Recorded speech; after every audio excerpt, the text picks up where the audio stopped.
ran danne duk wulakancin da yake sha a kanki kike kwata ma yanci, ba wai wata kike kwata ma yanci ba, kanki kike kwata ma yanci.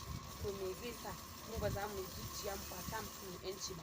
Ba wai a'a ba aura na dai ba, a'a akwai namijin da wallahi idan kika ja shi wallahi ko matan da zai aura bare manta da ke ba. Amma yau namiji irin yayi zuciya ki nuna kin ɓata rai, ki bi shi ki je ki dafa abinci ki mata ɗauraya, duk da haka bare gani bai zo ya ci ki ya buge ki akan me, ke da gindin ki kina mace inda za ki iya jan maza 100 ba namiji ɗaya ba, 100 za ki ja.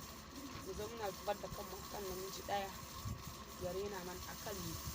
Dan Allah dan Annabi mata mu rike aji. Muna da aji fa, muna da aji. Akwai kishi amma ba kowane namiji da ke nuna miki kishi. Duk namijin da kina nuna masa kina son shi, shi kuma fa in ya ga wannan na son shi fa zai je ya samu wani abokinsa, ya kaga ko wannan fa so na ya za a yi a ja ra'ayi a ci gaba da wula.